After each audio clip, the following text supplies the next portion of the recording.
পড়তে পড়তে হঠাৎ রোমা শামার দিকে তাকিয়ে কিছু একটা বলবে ভাবছে। বোনকে বললে বোন যদি ব্যাপারটা নিয়ে মজা নেয় তবে ভীষণ খারাপ লাগবে।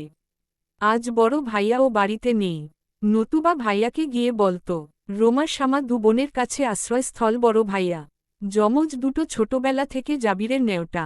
ছোট ভাইয়া সবসময় তুচ্ছতাচ্ছিল্য করে। মা তো ভাবে মেয়ে হয়ে জন্ম নিয়ে পাপ করেছে এই দুবোন। সংসারের বাড়তি খরচের উৎস এরা। তার কাছে তার ছোট ছেলে আর বড় মেয়েই সব। অনাহুত অভিশাপ ভাবে সবাই এই দুবোনকে। অথচ বড় ভাইয়া কত আগলে রাখে। বড় আপাও ঠিকভাবে পড়াশোনা করেনি প্রেমের চক্করে। এসএসসির পর বিয়ে হয়ে গেল। এখন এই দুই বোনের পড়ার ক্ষেত্রে সবচেয়ে বড় বাধা হয়ে দাঁড়িয়েছে সাবরিনা। নিজে এসে বাবার বাড়ির খায় অথচ বোনদের অবহেলা করে। এদের পেছনে টাকা খরচ মানেই সংসারে অহেতুক খরচ সবাইকে বলে বেড়ায়। বাবা মাঝে মাঝে প্রতিবাদ করে বকা দেয় তখন চুপ থাকে। সাহস করে বড় ভাইয়াকে কিছু না বললেও পিঠপিছে বড় ভাইয়ার বদনামি করে। রোমার খচখচ করা অবস্থা শামা বেশ কিছুক্ষণ যাবৎ লক্ষ্য করে আসছে। বইটা বন্ধ করে রোমার দিকে তাকিয়ে বলল, কি হয়েছে খুলে বল, কাচুমাচু করছিস কেন? বোনের উৎসাহ দেখে রোমা বই বন্ধ করে দরজার বাইরে উকি দিল কেউ আছে কিনা দেখার জন্য। নিশ্চিত হয়ে ভীত গলায় শামাকে বলল, আমি একটা বিষয় নিয়ে খুব ভয় আছি। আজ মনে মনে সিদ্ধান্তই নিয়েছিলাম বড় ভাইয়াকে বলে দিব, কিন্তু ভাইয়া তো আজ বাসায় আসবে না।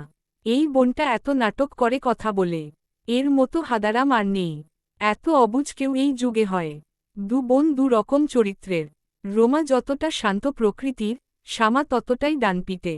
মুখে বিরক্তি এনে শামা বলল, বলদের মতো মুখ না করে বল, অনেকগুলো প্র্যাকটিক্যাল বাকি সেই খবর কি আছে? রোমা দীর্ঘ শ্বাস ফেলে বলল, আজও দুলাভাই আমাকে 100 টাকা দিয়েছে লিপস্টিক কিনতে। কতবার বারণ করলাম না দিতে উনি শুনলই না। শামা ভ্রু কুঁচকে বলল, এই নিয়ে মোটে কত হলো? 2000। রেখেছিস তো সাবধানে? হুম, ওটা ওই হাতারা চিহ্ন রামতারা চিহ্ন জাতারা চিহ্ন দ্বার পেছনে দিয়ে ঢুকাবো।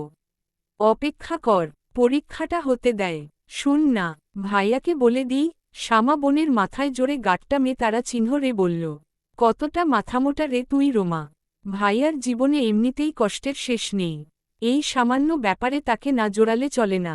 আমি আছি কি করতে? ওই তারা চিহ্ন তারা চিহ্ন তারা চিহ্ন তারা চিহ্ন পু তারা চিহ্ন তোকে সামলানোর জন্য আমি একাই যথেষ্ট। তোকেও বলিহারি যাই, এমন মিনি মাছ হয়ে থাকিস বলেই জানোয়ারটা সুযোগ নেয়। নতুবা তোকে লাল লিপস্টিকে দেখে ওর কি? ওর বউ থাকতে তোকে কেন দেখবে? কই আমার কাছে তো আসে না। রোমা মাথা নিচু করে ওড়না ঠিক করছে। শামা আরও জোরে মাথায় চাপড় মেয়ে তারা চিহ্ন রে বলল, ঢং থামা, সামনে আমি আছি। তোর টুইন, তোর যেখানে লজ্জা, আমারও সেখানে। এমন লাজুক ভাব ধরিস বলেই ছেলেরা তোর প্রতি আকর্ষিত বেশি হয়, নতুবা আমার দিকে তাকাতে দেখিস। দেখতে তো তুই আমি একই। আসলে ওরা ভয় পায় তাকালে না, চোখ খুলে ওদের হাতে ধরিয়ে দিই। আন্ডারস্কোর। খাবার শেষে রিসোর্টের লনে বসল 4 জন। বাকিরাও মাঝে সাঝে এসে দু একটা কথা বলে যায়।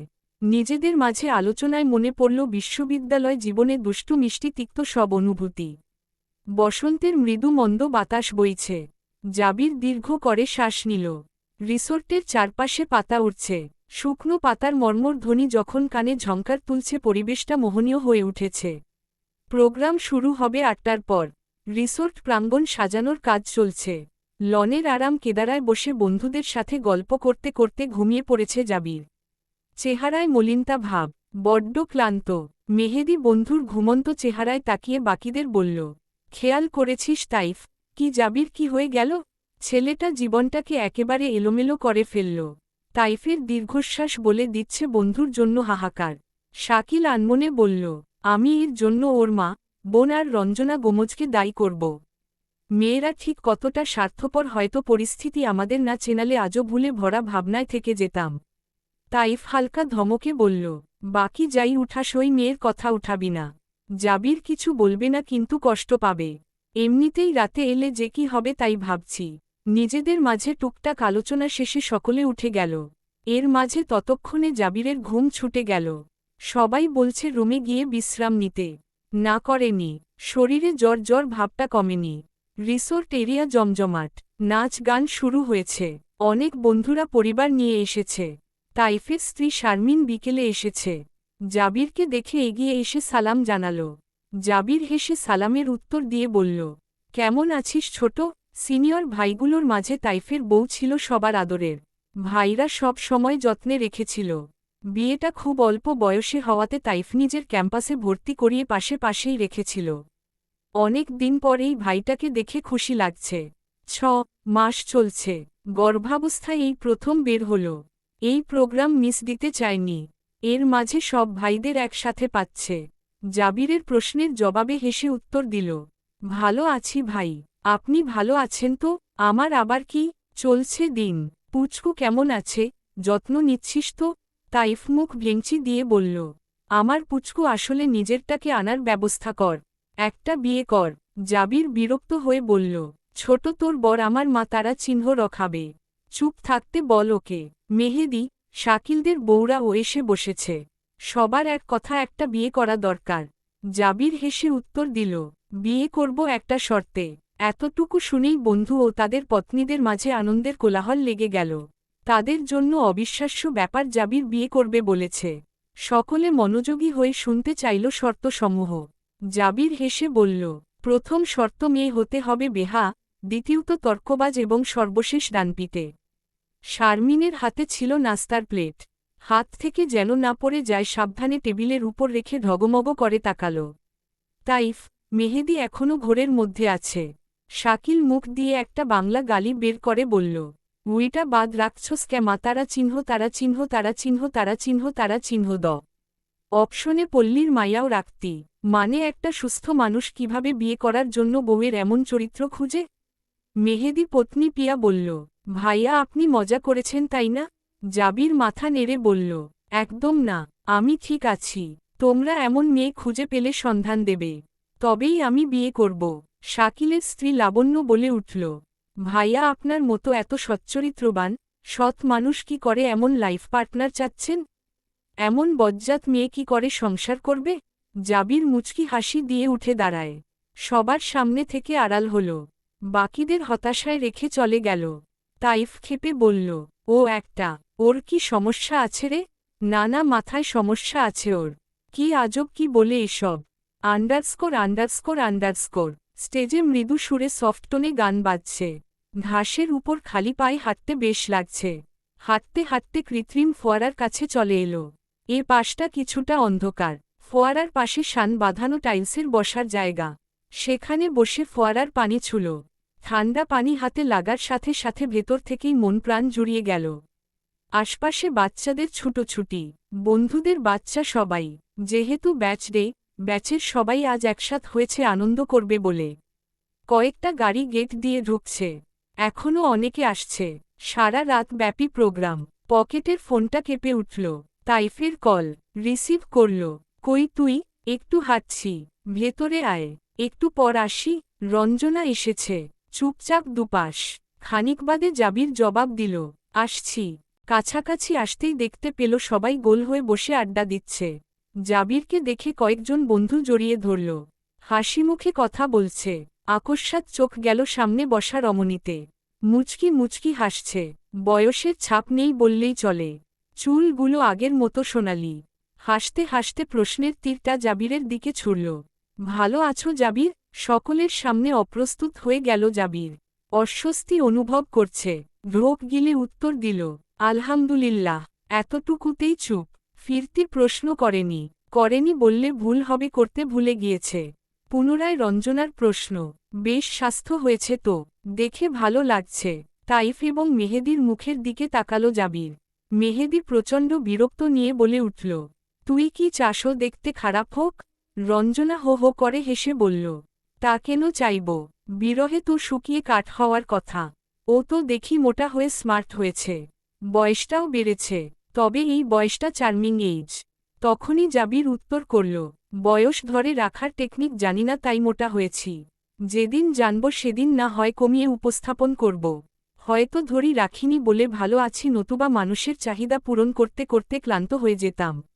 আরেহ ধুর, মজা করছিলাম, সিরিয়াস হয়েও না। বিয়ে শাদি করলে? বউ আনো নি? তাইফের মন চাইল কষিয়ে চরমা রতে। তবুও নিজেকে সান্ত্বনা দিয়ে জাবিরের পক্ষের উত্তর দিল, এনগেজড ও মাস পর বিয়ে। বাকিরা এমন উত্তরে চোখ বড় করে ফেলল। জাবির নিজেও তব্ধা-খেল। ওর কখন এনগেজমেন্ট হল? রঞ্জনা প্রশ্ন করল। শুনলাম যে বিয়ে করেনি, শাকিল প্রশ্ন করল। তবে জিজ্ঞেস করছিস কেন?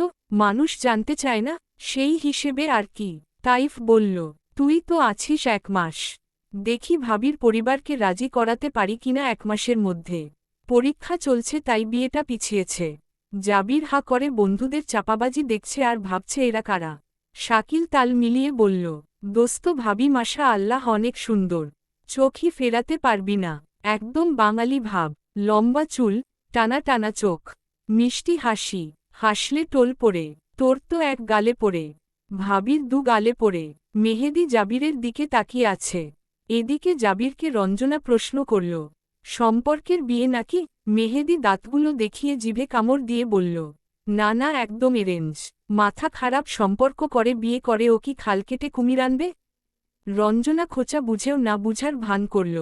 পক্ষান্তরে প্রশ্ন করল, বিবরণ শুনেই বুঝা যাচ্ছে মেয়ের বয়স কম, তাই না? শারমিনের চট করে গায়ে লাগলো এমন কথা। সাথে সাথে প্রতিউত্তর, কি বলো রঞ্জনাদি, বয়স পারফেক্ট। 25-26 বছর কি তোমার কম মনে হচ্ছে?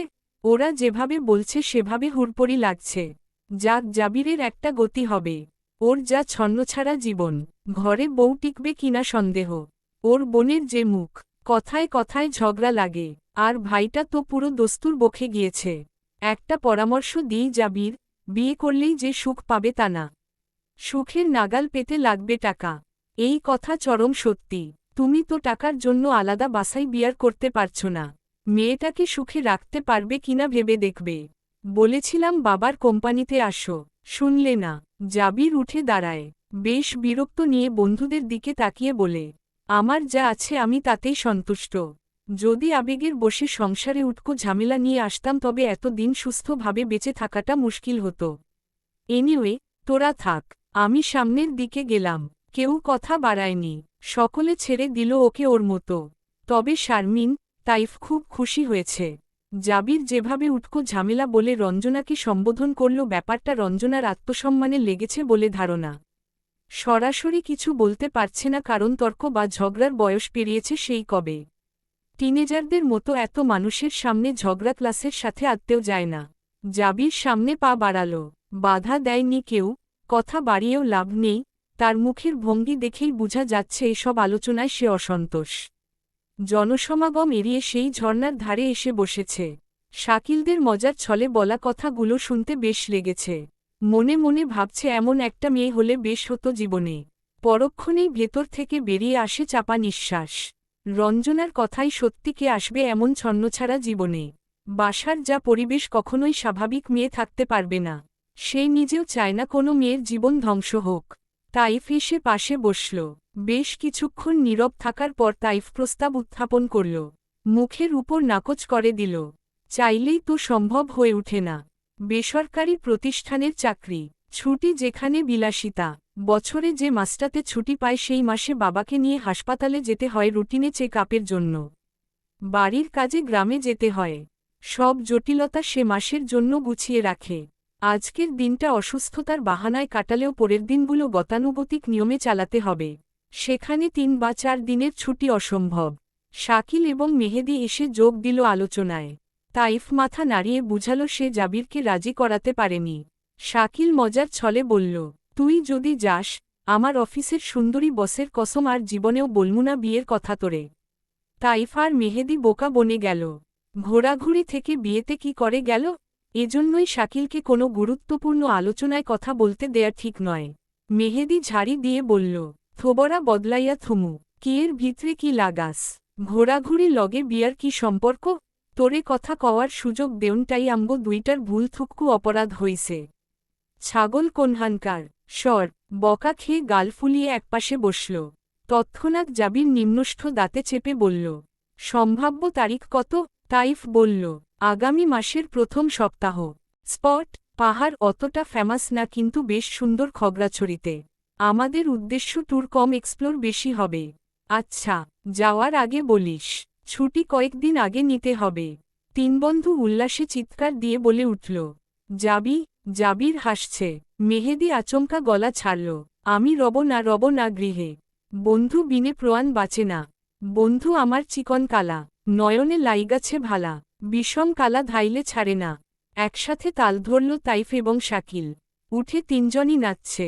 জাবিরের মনে হল, আজ না এলে নিজের উপর ভীষণ অন্যায় করা হতো। এরা আছে বলেই জীবনটা এত গ্লানির মাঝেও আনন্দে কেটে যাচ্ছে। রেস্টুরেন্টে এলেই পছন্দের জায়গা হল রুফটপ। ছাদওয়ালা রেস্টুরেন্টগুলার চাহিদা একটু বেশি। বড় বড় দুটো এরিকা পাম গাছের পাশে বসে বারবার থিসিস পেপারের এবস্ট্রাকট চোখ বুলাচ্ছে রোশনি। পাশে আছে তার প্রফেসর বাবা, প্রফেসর আলাউদ্দিন খান। স্বনামধন্য বিশ্ববিদ্যালয়ে বাংলা বিভাগের প্রফেসর তিনি। সাধারণত প্রফেসরদের স্বভাব একটু রগচটা হয়। ব্যাপারটা বয়সের সাথে মানানসই। তবে সেদিকে থেকে আলাউদ্দিন খান পুরোপুরি ভিন্ন। তার কাছে জীবন মানে আনন্দ, মজা এবং সকলকে মাতিয়ে রাখা। তার প্রিয় কাজ রোশনি এবং তার মাকে গান শোনানো। যদিও তিনি গানের টাও বুঝেন না, তবে তিনি গান শেখার জন্য বাসায় একজন শিক্ষক রেখেছেন। শিক্ষক আর কেউ নয়, রোশনির বাল্যবন্ধু বিভব। রোশনিদের পাশের বাসায় থাকে। প্রফেসরের মতে বিভব গানে পণ্ডিত ছেলে। গিটারে টুংটাং সুর তুললেই প্রফেসর তাকে পণ্ডিতের আখ্যা দিতে দেরি করেন না। এখন তার কাছ থেকে তিনি বাদ্যযন্ত্র বাজানো শিখছে। আপাতত বাদ্যযন্ত্রের প্রাথমিক পর্যায়ে আছে। সন্ধ্যা হতেই বিভবের ঘর বাড়ি হয়ে উঠে রোশনিদের বাড়ি। এই জন্য রোশনি আর বিভবের মাঝে প্রায়শই ঝগড়া চলে, কেন তার বাবার মাথা খারাপ করছে বিভব এই নিয়ে। বিভব এই বয়সের একজন শিক্ষার্থী হিসেবে প্রফেসরকে পেয়ে গর্বে গর্বিত। সেই সাথে প্রফেসর সাহেবকে আশ্বাস দেন প্রফেসর আলাউদ্দিন খান থেকে তাকে সুর সম্রাট ওস্তাদ আলাউদ্দিন খাঁ বানিয়ে তুলতে সহায়তা করবে। সেই আহ্লাদে প্রতিদিন প্রফেসর সাহেবের হাতের পাকোড়া খায় বিভব। রান্না বান্নায় নিজেকে বেশ পরিপক্ক ভাবেন প্রফেসর সাহেব। রোশনির মা জননী খেয়া আহমেদ এসবে বড্ড বিরক্ত। স্বামীর এসব আকাম কুকাম তার রান্নাঘরের কাজ বাড়িয়ে তুলে। স্বামীকে তিনি প্রচণ্ড ভালোবাসেন বলে কিছু বলতে পারেন না। মাঝে মাঝে বিভবকে বকা দিয়ে বলেন, তুই কেন এসব ছাইপাশ খেয়ে বাহ দিস প্রফেসরকে? তোর আশকারা পেয়ে আরও বেড়েছে। তিনি রান্নার কিছুই বুঝেন না। এসব পাকোড়া মুখে দেয়া যায়? গরুকে খাওয়ালে গরুও বমি করে দিবে। আমি না হয় বাধ্য হয়ে খাই। তুই কেন খাবি? বিভব হেসে বলে, আন্টি একটু মিস্টেক হয়েছে, গরু বমি করবে না, জাবর কাটবে। এভাবে হতাশ করিয়া দিবে না আঙ্কেলকে। তিনি একবার না পারিলে শতবার চেষ্টা করিয়া নিজেকে প্রতিষ্ঠিত করিবে। বাধা হইবে না আঙ্কেলের পথের। দুজনের মাথার তার ছেঁড়া। এসব পাগলামি রোশনিদের বাসার রোজকার রুটিন। সে বাদ দিই, আসল কথায় আসা যাক। বাবার সাথে বেরিয়েছিল একটু বই কিনতে। সেই সুযোগে খাওয়ার বায়না ধরায় রেস্টুরেন্টে নিয়ে এসেছে। আপাতত রোশনি মেক্সিকান ডিশ নাচোসের চিপসে কামড় দিচ্ছে এবং মনোযোগ দিয়ে বুঝার চেষ্টায় আছে। এদিকে প্রফেসর সাহেব গান রচনায় ব্যস্ত। রোশনিকে অন্য মনস্ক দেখে প্রশ্ন ছুড়ল, কি হয়েছে আমার কন্যাময়ীর? সে কি কারণে এতটা চিন্তিত? তাহার মন ভালো করিতে তাহাকে নিয়ে অপরাহ্ন ভ্রমণে বাহির হইলাম, এরপরও কি ওস্তাদজি ব্যর্থ হইল? চিন্তার মাঝেও রোশনি হেসে দিল। বাবার নিজেকে ওস্তাদ ভেবে কথা বলাটা রোশনি খুব উপভোগ করে। নাচোসে আরেকটি কামড় দিয়ে বলল, ওস্তাদজি, আপনার কন্যাময়ীর মাথার ভেতর থিসিস পেপার ঘুরছে। কিছু কিছু প্রশ্নের সমাধান সে খুঁজে পাচ্ছে না, তাই চিন্তিত। প্রফেসর সাহেব সিরিয়াস হয়ে বললেন, কোনো সমস্যা? হ্যাঁ বাবা, এই পেপারটা মোস্তাফিজ স্যারের কাছ থেকে এনেছি। যারা থিসিস করেছেন তাদের কাউকে পাওয়া যাচ্ছে না। এখানে 4টা নাম্বার আছে, কিন্তু 4টাই অকেজো। মেসেজ দিয়েছি, ফোন দিয়েছি, লাভ হল না। বন্ধ। অন্য টপিক যে নিব মন টানছে না। এই টপিকটা খুবই ভালো লেগেছে। প্রফেসর সাহেব বুঝতে পেরে মেয়ের হাত থেকে পেপার নিয়ে একটু পড়লেন। পড়ার পর উনি সামান্য হেসে বললেন, খুবই সুন্দর একটি টাইটেল। তুমি এটা শেষ করতে পারলে জীবনের সবচেয়ে বড় শিক্ষাটা পেয়ে যাবে। মানুষের জীবনের প্রকৃত মানেটা উপলব্ধি করতে পারবে কন্যাময়ী। _____। বাবা মেয়ের বাড়ি ফিরতে ফিরতে প্রায় রাত 9টা। বাড়ি ফিরেই প্রফেসর সাহেব রোগ গিললেন সোফার উপর, পায়ের উপর পাতুলে বসা প্রৌঢ়াকে দেখে। টেলিভিশনে মনোযোগ সহকারে সংবাদ দেখছেন। হাতে 2 চামচ চিনি দেয়া চা বেশ আরাম করে পিরিচে ঢেলে শব্দ করে টেনে টেনে খাচ্ছেন। রোশনি সজোরে চিৎকার দিয়ে ছুটে গিয়ে বৃদ্ধার কোলে ঝাঁপিয়ে পড়লেন। চা শেষ করে বৃদ্ধা নাতনিকে বুকে নিয়ে বললেন, কি রে রোশনা, এতক্ষণ লাগালি যে? তুমি আসবে সে কি জানতাম। নাতনিকে আদর করতে করতে ছেলের দিকে না তাকিয়েই ডেকে বলল, সালাম দোয়া কি সব ভুলে গেছি শালু? মাটা এসেছে সেই কখন তোর খবরই নেই। বউটা কল দিয়ে যাচ্ছে অথচ তোলার নাম নেই। এভাবে জ্বালিয়ে খাচ্ছিস বউয়ের মাথাখানা? খেয়া মুচকি মুচকি হাসছে। শাশুড়ি একখান পেয়েছে খাসা। এই উৎপটাং বরকে নিয়ন্ত্রণে আনতে শাশুড়ি মায়ের জুড়ি নেই। বিবি রোকসানা খানম যুদ্ধের সময়ের মাস্টার্স পাস, বেশ কিছু বছর শিক্ষকতাও করেছিলেন। তাই প্রৌঢ়া যেমন শিক্ষিতা তেমনি সাহসী এবং অনুসরণীয় নারী। সংসার তিনি এক হাতে সামলে নিয়েছেন। রোশনির বাবা পরিবারের সবচেয়ে ছোট সন্তান। রোশনির জ্যাঠা, চাচা, ফুফুরা এক একজন উচ্চ পর্যায়ে সরকারের বিভিন্ন পদে কর্মরত। তবুও যেন সবার চোখের মণি রোশনিদের এই ছোট্ট পরিবার। এই বংশে দুটি মাত্র কন্যা রয়েছে। রোশনির মেজ চাচার বড় মেয়ে দীপ্তি আপা এবং রোশনি। দীপ্তি আপার বিয়ের বয়সও প্রায় 15 বছর। এখন বাকি আছে রোশনি। সবার দুশ্চিন্তা রোশনিকে ঘিরে। এই এলেবেলে বাবা যে কি করে মেয়েটাকে যত্নে রাখবে তা নিয়ে চিন্তার অন্ত নেই পরিবারের অন্যদের। রোকসানা খানম এসেছেন এক গুরুত্বপূর্ণ কাজে। সেই কাজ সেরে তিনি হজ্জে যাওয়ার নিয়ত করেছেন। নাতনি তার বড় হয়েছে, বিয়ে দেয়াটা আবশ্যক। ছেলেটার মাথায় ঘিলু নেই এ কথা তার জানা, নতুবা ঘরে বিয়ে সমত্ত মেয়ে থাকতে তার চিন্তা বাদ দিয়ে নিজে গান বাজনা নিয়ে পড়ে থাকে। Underscore underscore underscore. সকাল সকাল ঘুম থেকে উঠেই তারা দিল রোকসানা খানম। বাসায় নাকি তার বান্ধবী আসবে, সেই অনুযায়ী আয়োজন চলছে। খেয়া সব রান্না করেছে। প্রফেসর সাহেবের এই নিয়ে কোনো মাথা ব্যথা নেই। দুপুর নাগাদ অতিথি চলে এসেছেন, সাথে নিয়ে তার প্রাইভেট অ্যাসিস্ট্যান্ট আবুলকে। আবুলকে ছেলের মতোই বড় করেছে জিন্নাত বেগম। তার গ্রামের বিশাল বাড়ির তদারকি করে আবুল মিয়া। অতিথি জিন্নাত বেগম, রোকসানা বেগমের বাল্যকালের বান্ধবী। দুপুরের খাবারের পর্ব শেষ হতেই জিন্নাত বেগম প্রস্তাব রাখলেন রোশনির জন্য বিয়ের। রোকসানা খানম অবশ্য সবই জানতেন। এর মাঝে রোশনির চাচা চাচি এবং ফুফুরাও চলে এসেছে। অথচ প্রফেসর সাহেবের তেমন হেলদোল নেই। তিনি ভাবছেন কবে অতিথি যাবে এবং সন্ধ্যার রেওয়াজে বসবে। খেয়া চায় মেয়েটার বিয়ে হোক। যা একটা আধ পাগলা বাপ, ওনার ভরসায় থাকলে এই জীবনে মেয়ের বিয়ে হবে না। জিন্নাত বেগম বায়োডাটা দেয়ার পর রোশনির বড় চাচা আপত্তি করল। বড় পরিবারে গিয়ে তাদের মেয়েটা খাপ খাওয়াতে না পারলে। কিন্তু রোকসানা খানম বান্ধবীকে কথা দিয়ে ফেলেছেন, তাই মায়ের দিকে তাকিয়ে দ্বিমত করতে পারেনি। রোশনিকে সামনে আনা হল। জিন্নাত বেগমের এক দেখাতেই পাত্রী পছন্দ হয়ে গেল তার নাতির জন্য। ছেলেটা অসুস্থ আজ বেশ কটা বছর। নিজ উদ্যোগে ছেলের সাথে কথা সেরে নাতির বিয়ের জন্য নেমে পড়েছেন। টুকটাক কথা সেরে রওয়ানা দিলেন ছেলের বাসায়। আগামীকাল পাত্রপক্ষ নিয়ে আসবেন। দুয়ে দুয়ে চার হলে কালই বিয়ে পড়িয়ে ফেলা হবে।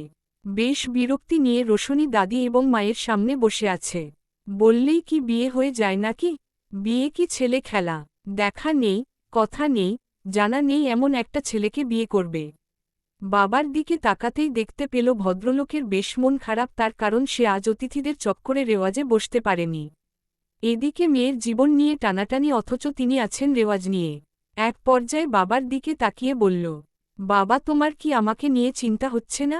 প্রফেসর আলাউদ্দিন মেয়ের দিকে তাকিয়ে বলল, চিন্তা হবে কেন? বড় হয়েছ, এখন বিয়ে হবে। বরং আমার চিন্তা কমেছে, ঝামেলা ছাড়াই রেডিমেড জামাই পাচ্ছি। রোশনি দাদির দিকে তাকিয়ে প্রচণ্ড বিরক্ত হয়ে বলল, তোমার ছেলেটা এমন কেন দাদি? কোনো সিরিয়াসনেস নেই, অথচ আমার বেশ দুশ্চিন্তা হচ্ছে। কাল যদি উনারা বিয়ে পড়িয়ে দেয়, আমার রিসার্চের কি হবে? মাত্র শুরু করলাম। ওই বাড়ি থেকে যদি পড়াশোনা করতে না দেয়, বড় পরিবার সেই সুযোগ কি পাব? রোকসানা খানম আত্মবিশ্বাস নিয়ে বলল, পাবে। আমার সেই কথা হয়েছে। তোমার দাদি 70-এর দশকে মাস্টার্স করেছে, নাতনি কি অশিক্ষিত থাকবে নাকি? আর পাত্র যথেষ্ট শিক্ষিত। বায়োডাটাটা একবার দেখে নিতে পারো। সোফা থেকে উঠে বলল, দেখে আর কি লাভ? তোমরা ডিটারমাইন্ড হয়ে আছো। জীবনে প্রেম না করার জন্য এই প্রথম আমার আফসোস হচ্ছে। একটা প্রেম করলে পাত্র এনে বলতাম, এই নাও তোমাদের চাঁদের লাহান নাত জামাই এনে দিচ্ছি। এখন বুঝতে পারছি না এই ছেলে চাঁদের লাহান হবে না ভূতের লাহান। জীবনটাই আমার তামসা। মিসেস খেয়া নাকমুখ কুচকে বলেন, ভূতের লাহান ছেলে কেমন? তুই কি ভূত দেখেছিস? না, তবে কিছু ছেলে ভূতের লাহানও হয়। দেখো না, মুরগি খোপার মতো চুল, ঝাড়ুর মতো দাড়ির ডিজাইন, নাকে দুল, কানে দুল, দেখতে পুরুষ অথচ সাজে মহিলা, এদের ভূতের লাহান বলে। মিসেস খেয়া এবার রেগে বলেন, এমন বিদঘুটে ছেলে আমরা কেন আনব তোর জন্য? তোমরা ছবি দেখেছ, ছেলে দেখনি? রোশনি ভেতরে যেতেই মিসেস খেয়া শাশুড়িকে প্রশ্ন করল, আম্মা পাত্রকে কি আপনি দেখেছেন? কেমন হবে? রোকসানা খানম মিটমিটিয়ে হাসছেন। নাতনির রাগের কারণ তিনি জানেন। হঠাৎ বিয়ের প্রস্তাব তার পছন্দ হয়নি, কিন্তু তিনি আত্মবিশ্বাসী। একবার পাত্রকে দেখলে নাতনি তার আগে পিছে ঘুরবে। ছেলের বউকে জানালেন, দেখেছি বৌমা, যথেষ্ট ভালো এবং দায়িত্বশীল, পরিবার সামলে রাখার মতো। শোনো, সুখ আসে পুরুষ মানুষের দায়িত্বে, যত্নে আর ভালোবাসায়। সেই দিক থেকে ছেলে খাঁটি সোনা। বয়সও একদম মানানসই। তোমার শ্বশুর তো আমার ২০ বছরের বড় ছিল। তাতে কি? মিসেস খেয়া অবাক হয়ে প্রশ্ন করলেন। ছেলে রোশনি থেকে ২০ বছরের বড়? আরেহ না না, তা বললাম নাকি? বায়োডাটা অনুযায়ী তো বয়স বেশি না। মিসেস খেয়া বায়োডাটা পুনরায় চেক করে স্বস্তির নিঃশ্বাস ফেললেন, এই ভেবে যাকেই বয়স মানাই যায়। তার সাথে তার স্বামীর বয়সের ফারাকও এমন। শাশুড়িকে খেয়া বরাবর সম্মান করে এসেছে। তার জীবন ও শাশুড়ি সাজিয়েছে। বিচক্ষণ নারী, যদিও স্বামীটা একটু পাগলাটে, তবে বেশ যত্নবান এবং শ্রদ্ধার পাত্র। সে সুখী, তাই শাশুড়ির উপর সম্পূর্ণ আস্থা রেখেই মেয়ের বিয়েতে মতো দিল। দরজা দিয়ে ঢুকতেই ড্রয়িং রুমে গোলযোগ দেখতে পেল। অনেক দিন পর বাবাকে শোয়া থেকে উঠে সবার মাঝে দেখে বেশ খুশি হল। পাশে তার প্রিয় নারী বসে আছে। মায়ের সাথে কলহের অনেক বছর পর এসেছেন এই বাড়ি। সালাম দিয়ে এগিয়ে যেতেই প্রৌঢ়া উঠে দাঁড়ালেন।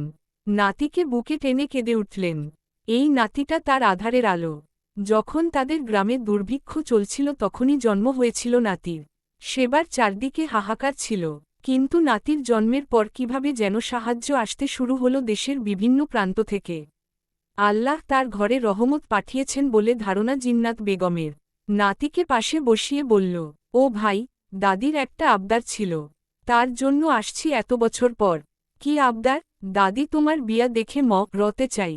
আমার মানিকের বিয়ে না দেখতে পারলে যে আমার আক্ষেপ থেকে যাবে। বেশ অবাক হল। দাদি হঠাৎ বিয়ের কথা তুলল কেন? সেদিন বাবাও একই কথা বলল। তবে কি কোনোভাবে বাবাই দাদিকে জানিয়েছে এই কথা? বাবার দিকে তাকাতেই বাবা মাথা নেড়ে সায় দিলেন। ধীর আওয়াজে বললেন, অনেক করেছ সংসারের জন্য, এবার নিজের জীবনের দিকে মন দাও।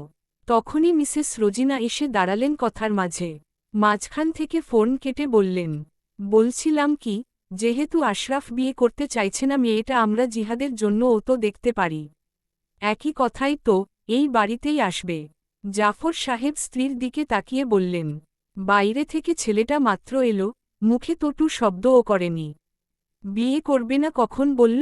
আমার ছেলে তো আমি চিনি, ওর বিয়েতে মতো নেই। জিন্নাত বেগম ছ্যাতো করে উঠলেন। এই বউটা বরাবর বড় নাতিটার মাথা খেয়ে এসেছে। জোকের মতো শুষে খাচ্ছে বড়টার রক্ত আর ছোটগুলার পেট পুড়াচ্ছে। ক্ষেপে বললেন, শুনো মেয়ে, তোমার ওই উচ্ছনে যাওয়া ছেলের জন্য এমন হুড়পড়ি আনিনি। একমাত্র আমার মানিকই যজ্ঞ ওই মেয়ের।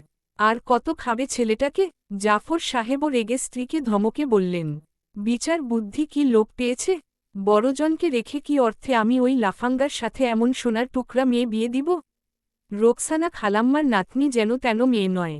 বাবার পাশে বসে তাকে আগলে ধরে জাবির বলল, বাবা উত্তেজিত হবেন না, মা তো আমার মতটাই জানালো। আমার এমনিতেই বিয়ে করার ইচ্ছে নেই। জিহাদের অগোছালো জীবনটা গুছাবে, বিয়ে দিলে হয়তো তাই ভেবে বলেছে। বিয়ে করলে ঠিক হয়ে যাবে সব। বন্ধুদের পাল্লায় পড়ে হয়তো এমন হয়েছে। পারিবারিক তর্ক বিতর্কের এক পর্যায়ে জাফর সাহেবের জেদার জিন্নাত বেগমের দৃঢ়চেতা মনোভাবের কাছে হার মেনে আগামীকাল পাত্রী দেখতে যাবে জানিয়ে দিল জাবির। _ ফোনে হঠাৎ অপরিচিত মেইল পেয়ে রোশনি যাচাই করতে নামল। ভালো করে লক্ষ্য করে দেখতে পেল রিসার্চ পেপারে যে মেইল দেয়া ছিল সেই মেইলের রিপ্লাই। বেশ কিছুদিন আগেই সে মেইল করেছিল। প্রতিউত্তর আসবে কল্পনাই করেনি। খুশিতে চিৎকার দিয়ে উঠল। বান্ধবী বন্ধুদের কনফারেন্সে রেখে জানালো সে মেইলের উত্তর পেয়েছে। উত্তরে জানানো হয়েছে রোশনির রিসার্চ সংক্রান্ত সকল ব্যাপারে সাহায্য করা হবে মেইলের মাধ্যমে। এ যেন মেঘ না চাইতে বৃষ্টি। একদিকে বিয়ে, অন্যদিকে কাঙ্ক্ষিত মেইল। সব মিলিয়ে দোটানায় পড়ে গেল অপরাজিতা রোশনির জীবন। গতকালও এত ঝামেলা ছিল না, অথচ সূর্যের আনাগোনায় জীবনের পরিবর্তন ঘটে যেতে যাচ্ছে আগামীকাল। দীর্ঘ শ্বাস বেরিয়ে এলো। পাত্রের সাথে এই ব্যাপারে কথা বলা প্রয়োজন। কিন্তু কোথায় পাবে তাকে? আচ্ছা, বায়োডাটায় তো নাম্বার দেয়া আছে, করবে কি একটা ফোন? না থাক, এতটাও মূল্যহীন নয় সে। কি হবে কাল দেখা যাবে।